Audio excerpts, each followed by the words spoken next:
बिस्मिल्लाहिर्रहमानिर्रहीम। अस्सलाम वालेकुम व्यूअर्स। वालिदैन होना एक बहुत बड़ी नेमत है कि अल्लाह ताला ने माँ और बाप के अलहदा बहुत बुलंद दर्जात रखे हैं। जहाँ वालिदैन के लिए अल्लाह ताला ने बहुत बुलंद दर्जात रखे हैं, वहीं उन पर औलाद की तरबियत की बहुत अहम और बड़ी जिम्मेदारी भी रखी है। जबकि हम वालिदैन बाज़ औक़ात इस जिम्मेदारी को बखूबी नहीं निभा पाते और वालिदैन होने का नाजायज़ फ़ायदा उठाते हुए औलाद के साथ हाकिमाना रवैया अपनाने लगते हैं। हम उनसे 5, 10 या 20 साल की उम्र में 50 या 60 साल की उम्र का रवैया डिमांड कर रहे होते हैं। कम उम्री और नासमझी की उम्र में उनकी शरारतों पर बाज़ औक़ात उन्हें गलत किस्म की गाली भी देते हैं और बाज़ औक़ात बद्दुआ भी दे देते हैं। वो माएँ जो अपने बच्चों को गालियाँ या बद्दुआएँ देती हैं, वो ये बात गौर से सुनें। हदीस पाक का मफ़हूम है कि अगर कोई माँ अपने दूध पीते बच्चे को भी गाली या बद्दुआ देती है तो उसका असर उस बच्चे पर ज़रूर पड़ता है कि वो बच्चा उसका हकदार हो जाता है। आज मैं आपको इसी मौजू पर एक वाक़या सुनाऊंगी, जिसमें मैं आपको ये बताऊंगी कि वो कौन से अल्फाज हैं जो अपने बच्चों को कभी भी यानी गुस्से में या प्यार की हालत में नहीं कहने चाहिए, वरना आप उन्हें जहन्नुम में जाने से नहीं बचा पाएंगे। वाक़या कुछ यूँ है कि इस्माइल साहब अगरचा आलिम नहीं थे, लेकिन इंतहाई दीनदार और तहज्जुद गुजार, नमाज बाजमात तकबीर ओला तक के पाबंद थे। उनके कुल 6 बच्चे थे। इंतकाल से पहले वो जिस अज़ियतनाक करबो अलम में थे, वो बच्चों के तय फ़िक्रमंदी थी। उनकी 3 बच्चों की शादी हो चुकी थी, लेकिन लड़के अभी गैर शादीशुदा थे और उनमें से 2 छोटे फर्जंद उनके लिए बदनामी का बाइस बन गए थे। वो नाखलफ और आवारा हो गए थे और पूरे मोहल्ले और गाँव के लोग उनसे तंग आ गए थे। दूसरा बच्चा बदनाम तरीन शख्स बन गया था। इन बच्चों के वालिद आखिर तक रो रो कर कहते रहे कि ए अल्लाह, मुझे याद नहीं कि मैंने ज़िंदगी में कौन सा ऐसा गुनाह किया जिसकी वजह से मुझे आज ये दिन देखना पड़ रहा है। उनके हम उम्र भी ये कहते थे कि वो बचपन ही से नेक और सालेह थे, हलाल और हराम की हमेशा तमीज़ करते थे, कभी शराब, जिना, जुए के करीब भी नहीं गए। एक तरफ से उनके ये मस्बत हालात थे तो दूसरी तरफ उनकी औलाद की मनफी कैफियत मुश्किल सुलझ नहीं रही थी। कई लोगों ने इस पर बहुत गौर किया।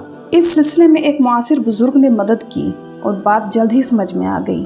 उनके बुजुर्ग साथी का कहना था कि जवानी में मस्जिद में जाते हुए रास्ते में जब शरीर लड़कों से इस्माइल साहब का सामना होता था तो उनको वो ताना देते थे कि तुम्हें किस बदमाश बाप ने जना है, क्या तुम्हारा बाप हराम कमाता है और वही खिलाता है, जिसकी वजह से तुम लोगों की ये हालत हो गई है।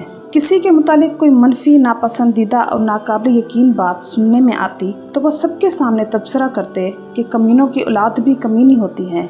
इन बच्चों के वालिद ने भी अपनी जवानी में इस तरह की हरकत की होगी, तभी तो उनकी औलाद की ये हालत हो गई है। गर्ज ये कि किसी को ताना देने और किसी के गुनाह पर आड़ दिलाने में उनका कोई सानी नहीं था। ये सुनकर अल्लाह के रसूल सल्लल्लाहु अलैहि वसल्लम की हदीस याद आती है कि कोई शख्स किसी को किसी गुनाह पर आड़ दिलाता है तो मरने से पहले खुद उस गुनाह में मुब्तला हो जाता है।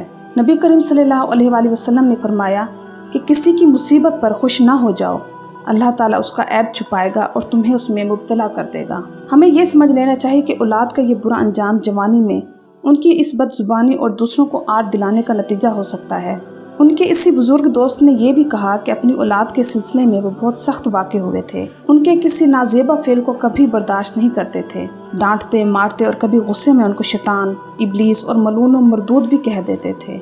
हो सकता है वो कबूलत की घड़ी हो, तभी तो अल्लाह ताला ने उनकी औलादों को शैतान सिफ्त बना दिया। इसलिए कि जिस तरह औलाद के हक में वालिदैन की दुआ जल्द कबूल हो जाती है, इसी तरह बद्दुआ भी वालिदैन की अपनी औलादों के हक में जल्द अपना असर दिखाती है। इसलिए कभी भूल कर गलती से भी गुस्सा जोश में भी अपनी औलाद को डांटने में गलत नामों से नहीं पुकारना चाहिए। मुबादा कबूलियत का वक्त हो और उसका असर जाहिर हो।